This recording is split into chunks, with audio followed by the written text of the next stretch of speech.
See Yahaya Bello's case through to the end. Kogi Senator Natasha Akpoti tells EFCC.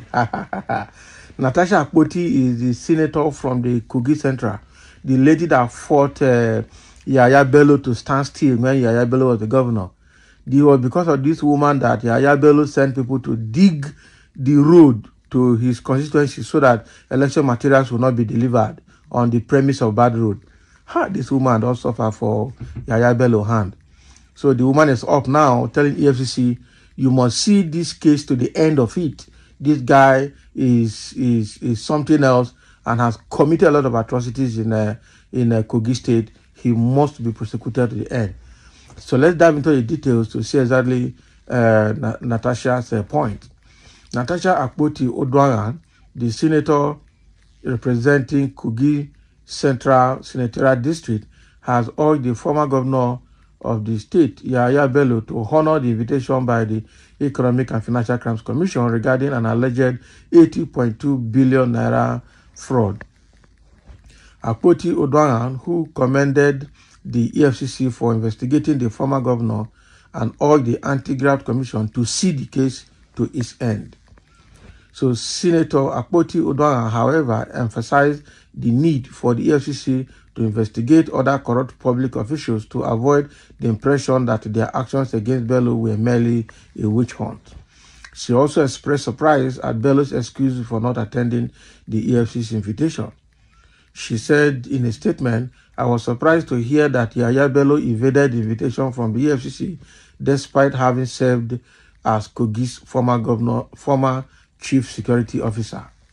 So as a former governor, he should understand the importance of respecting Nigeria's laws and constitution. It is well known fact that he who comes into the equity must come with clean hands. As such, I advise him to honor the invitation and clear his name while he still has the chance. I would also like to take this moment to appreciate the diligence of the EFCC in handling the case so far.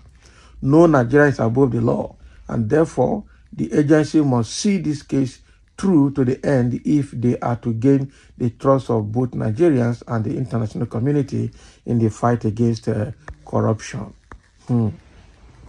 That is if EFCC is ready to do that.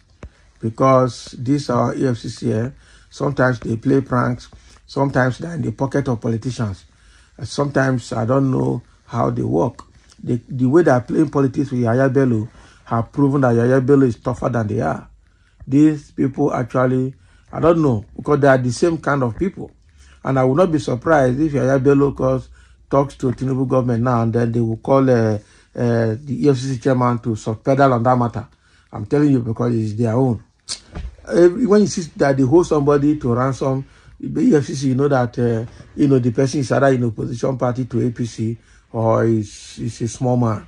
But if it's APC related person, nothing.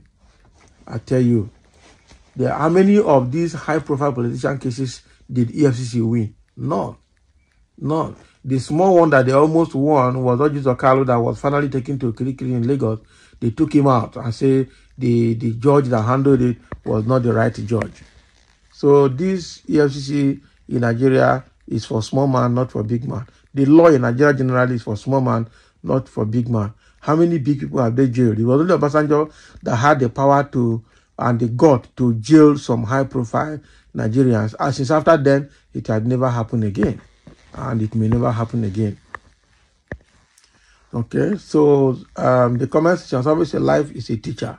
Natasha eventually became a senator, while the white lion Yahaya Bello is now on the run. Not be smart, you know.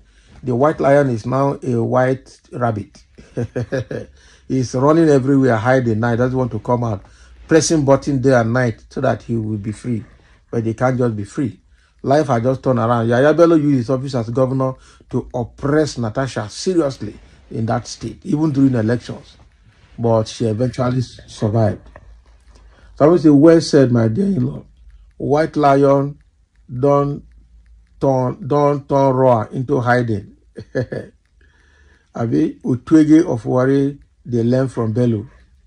That is what you know. Utwege, the man that used Okada to attend burial, the one that used a machine to make stunts. Some say there are some that is above the law in Nigeria. You know this yourself. So are you saying Yahaya Bello is one of them? Is Yahaya Bello above the law? I don't understand. I have to say because you don't know her. How is she having it in her cupboard? Authorities stealing, not them, not be lie.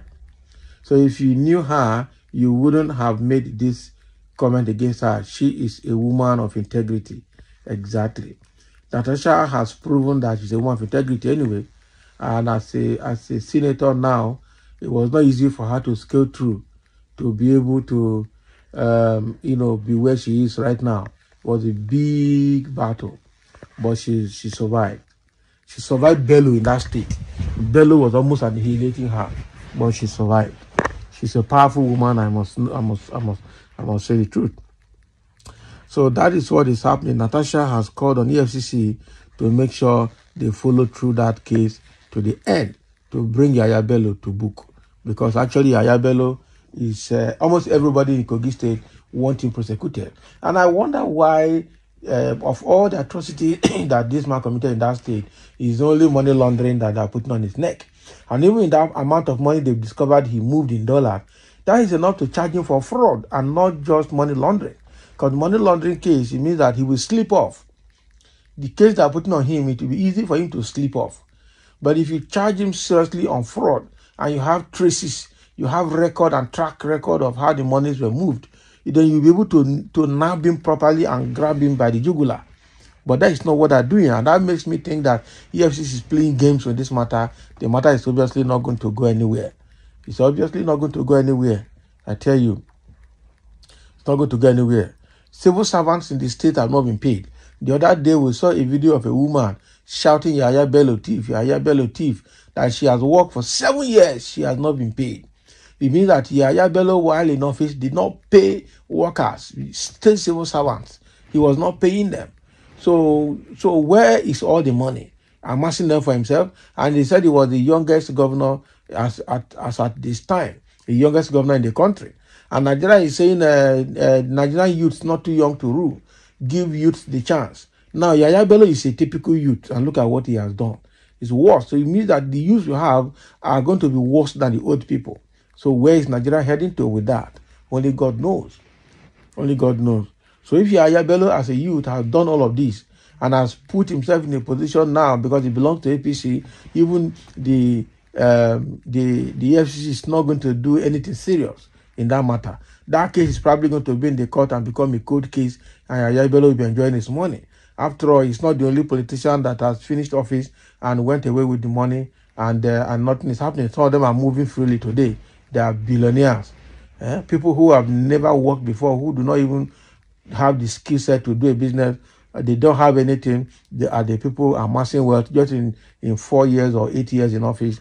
They'll be richer than the country or the state government that they rule. That is very bad. So thank you for listening. Let's have a comment. That is the position of Natasha Akpoti in this matter.